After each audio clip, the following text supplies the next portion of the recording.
گینس رکورد سقوط آزاد از 128,000 پایی رو ثبت میکنه یا حتی سقوط آزاد از فاصله 135,000 پایی رو ثبت میکنه، اما رکورد بیخوابی رو ثبت نمیکنه. دلیلش هم اینه که میگه تلاش برای شکوندن این رکورد یه شکنجه وحشتناکه.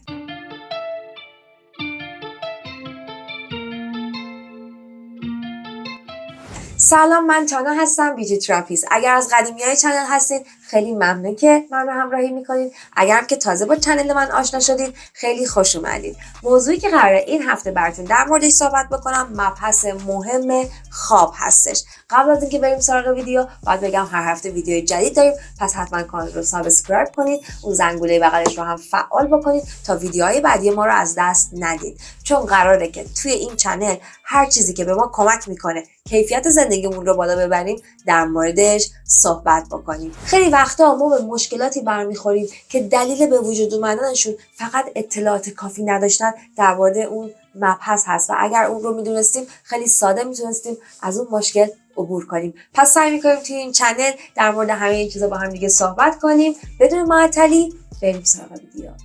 چرا میخوابیم یا اگر خوب نخوابیم چه اتفاقی میافته؟ جریان ساخت این سری از ویدیوها از اونجایی شروع شد که من شروع کردم سری کتاب‌های غیر داستانی رو خوندن و دیدم که خیلی حیفه که بقیه ندونن توی این کتاب‌ها چی هست و در موردشون با هم صحبت کنیم و خیلی کمن افرادی که این کتاب به دردشون نخوره. شما معمولا صبح چطوری از خواب بیدار میشین؟ گوشیتون رو زنگ میذارین یا خودتون از خواب بیدار میشین؟ آخرین باری که بدون صدای زنگ موبایل یا ساعت از خواب بیدار شدین کی بوده؟ یا آخرین باری که لازم بوده قهوه بخورین، چای بخورین برای اینکه هوشیار بشین کی بوده؟ میدونین چرا این سوالا رو میپرسم؟ چون 2/3 افراد بالغ اونقدری که کافیه نمیخوابن و این آمار عجیبی نبود، اما چیزی که عجیب بود عواقبش بود. حالا عواقبش چیه؟ انواع و اقسام اختلالات ذهنی و جسمی، کاهش توانایی‌های ذهنی، بالا رفتن ریسک انواع بیماری‌ها مثل سرطان، مثل آلزایمر و از طرف دیگه‌ای هم خسارت‌های مالی که ممکنه به دنبال خودش داشته باشه. و توی این کتاب به ما میگه رابطه همه اینها با بیخوابی چی هست.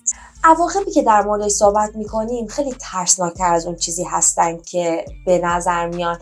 حالا ما میخوایم بدونیم که اصلا این عواقب چی هست، ارتباطش با خوابیدن ما چیه، چطوری داره این اتفاق میفته. حالا قبل از اینکه بریم سراغ ادامه ویدیو فکر کنین که دیشب چند ساعت خوابیدین. اون عدد رو توی ذهنتون داشته باشین و با هم بریم ادامه ویدیو رو ببینیم. اینکه ما چقدر میخوابیم طبعا بستگی داره به شرایط کاریمون و سبک زندگیمون و سن و سالمون، اما چیزی که ما میدونیم اینه که یه فرد بالغ بین 7 تا 9 ساعت باید بخوابه. برای بیشتر ما معمولا 8 ساعت عدد خوبیه، خواب نرمالیه. حالا اگر ما 8 ساعت نخوابیم چه اتفاقی میافته؟ درصد آدمایی که میتونن کمتر از 7 ساعت بخوابن و اون 7 ساعت خوابیدن، اون کم خوابیه هیچ اثری روشون نداشته باشه، اگر که بخوایم اون عدد رو روند بکنیم، اون درصد رو روند بکنیم، میدونید چنده؟ اگر بخوام اون عدد رو روند کنم 0. یعنی تعداد آدم هایی که میتونن کمتر از 7 ساعت بخوابن بدون اینکه براشون عواقبی داشته باشه 0. و این اولین شوک من بود در مواجهه با این کتاب. حالا به چند تا موردش اشاره میکنم که این عواقب چی میتونه باشه. اول اینه که روی خوشگلیتون تاثیر میذاره که میدونید چقدر توی این چنل برای کسایی که ما رو دنبال میکنن این مسئله اهمیت داره. روی توانایی‌های یادگیری اثر میذاره. توانایی حفظ کردنت رو کم میکنه. مثلا چیزایی که دیروز یاد گرفتی رو خوب نمیتونی سیو بکنی و به یاد بیاری.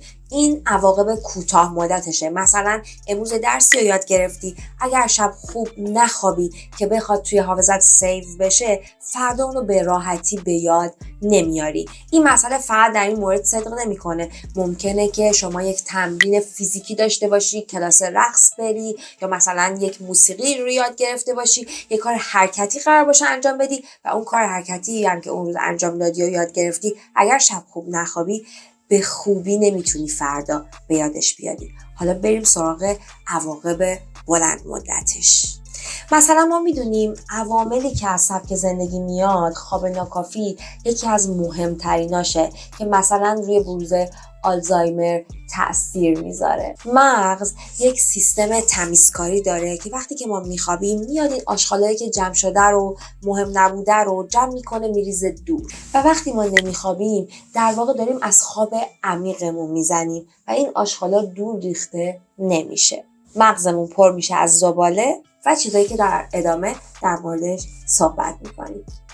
این که ما چرا باید بخوابیم سوالیه که هنوز دانشمندا دارن در موردش تحقیقات میکنن و به جای خاصی نرسیدن. از یونان باستان تا الان دارن در موردش تحقیق میکنن و به یک جواب واحدی هنوز نرسیدن و واقعا چیز عجیبیه. موجود زنده بزرگترین هدفش زنده موندنه و خوابیدن برای یه همچین موجودی خیلی کار خطرناکیه. چرا باید یه بخشی بزرگی از زندگیش رو بدون هوشیاری باشه؟ اینجوری که شکار کردنش خیلی کار راحتیه. ولی ما میخوابیم و فقط هم ما نیستیم که میخوابیم. همه موجودات میخوابن. خوب خوابیدن و کافی خوابیدن برای همه ما خوبه.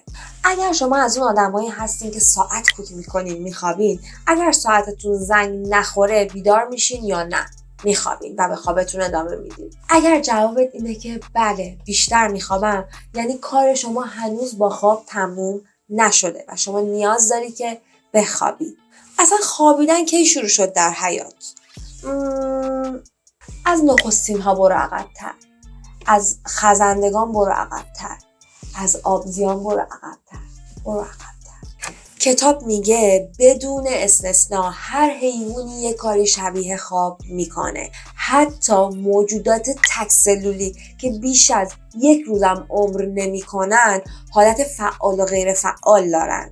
ولی منهای طول و زمان خواب کیفیت خواب هم مهمه. یک سوالی که اینجا برای ما پیش میاد اینه که خب چه اتفاقی در خواب میفته؟ میگه ما یه ساعت درونی داریم که این روند خواب ما رو کنترل میکنه، بیداری و خواب ما رو کنترل میکنه و توی مغزمون هست، درست وسط راه عصبهای چشمه. این ساعت درونی یکی از عوامل مهم هست ولی تنها نیست. عامل دیگه ای هم هست که خیلی اهمیت داره، اونم ماده‌ای هست که توی مغزمون ترشح میشه.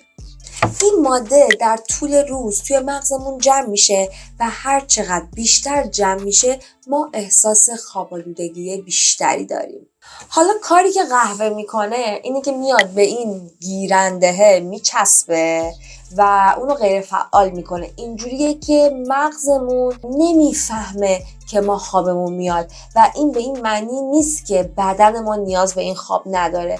ما نیاز به خواب داریم و قهوه میاد تنها کاری که میکنه اینه که مانع این میشه که مغزمون این رو به ما بگه که تو خوابت میاد. بی خودی احساس سرزنده بودن داری، احساس بیداری و سرحالی داری، ولی این احساس سرحالی کاملا فیکه. سوال اینه وقتی که ما میخوابیم چه اتفاقی میفته؟ فرقش با بیداریمون چیه؟ حدس اولی اینه که خب مغزمون خاموش میشه، ولی آیا واقعا اینطوریه؟ نه، واقعا اینطوری نیست. اتفاقا وقتی که ما خوابیم مغزمون داره کار میکنه و خیلی شدیدم داره کار میکنه.